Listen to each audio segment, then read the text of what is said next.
Assalamualaikum warahmatullahi wabarakatuh. Perkenalkan, nama saya Hanina Dato Mulyasaro dengan NIM 1223193. Di sini saya akan mereview modul yang telah diberikan. Yang pertama adalah forecasting. Forecasting adalah penggunaan metode berbasis komputer untuk memprediksi tren ekonomi seperti inflasi, pertumbuhan ekonomi, atau harga pasar. Teknik yang digunakan meliputi regresi, analisis deret waktu atau ARIMA, model ekonometrika, serta AI dan machine learning. Aplikasi populer untuk forecasting ekonomi antara lain ada eViews, Tata, MATLAB, Python, and R. Forecasting ini membantu bisnis dan pemerintah dalam pengambilan keputusan berbasis data.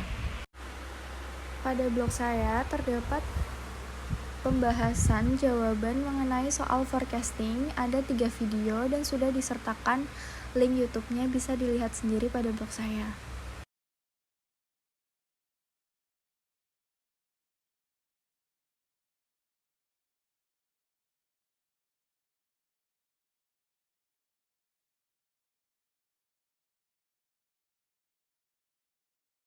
Selanjutnya, yang kedua adalah network. Network adalah merujuk pada penggunaan jaringan komputer dan sistem terdistribusi untuk mengelola, menganalisis, dan mendukung pengambilan keputusan ekonomi.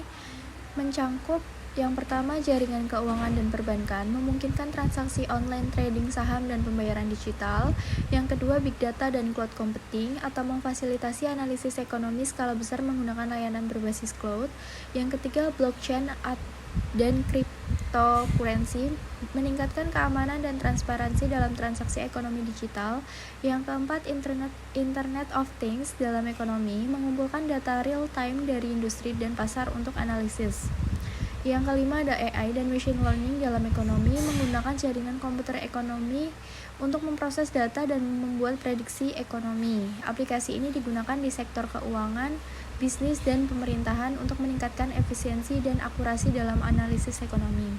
Bisa dilihat di blog saya, ada soal pembahasan jawaban mengenai network dan 3 video bisa dilihat dalam blog saya. Yang ketiga adalah project management, proses perencanaan, pengorganisasian, pelaksanaan, dan pengendalian suatu proyek untuk mencapai tujuan tertentu dalam batasan waktu, biaya, dan sumber daya.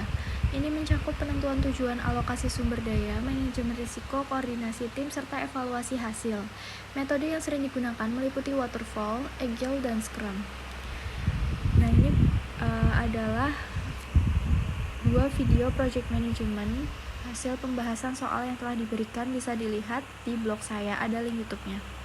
Selanjutnya adalah yang keempat, waiting lanes, adalah konsep dalam manajemen operasi dan teori antrian yang mempelajari bagaimana pelanggan atau unit menunggu layanan dalam suatu sistem.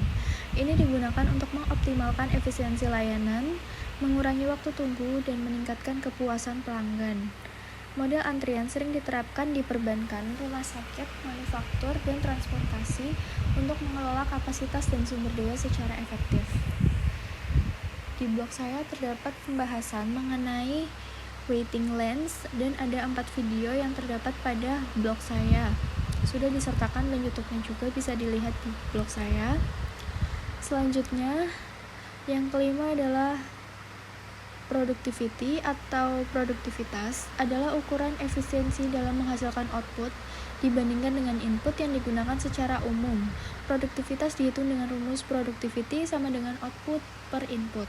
Produktivitas dapat diterapkan dalam berbagai bidang seperti produktivitas tenaga kerja atau output per jam kerja, atau produktivitas perusahaan atau hasil produksi dibandingkan dengan biaya dan sumber daya yang digunakan.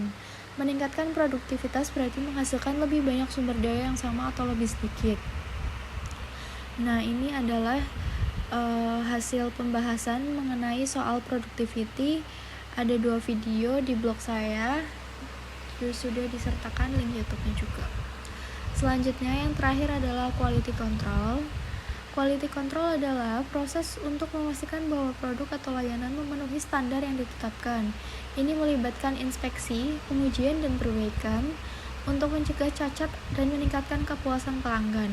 Quality control sering digunakan dalam manufaktur, makanan, farmasi, dan industri lainnya dengan metode seperti Six Sigma, ISO 9001, dan Total Quality Management atau TQM.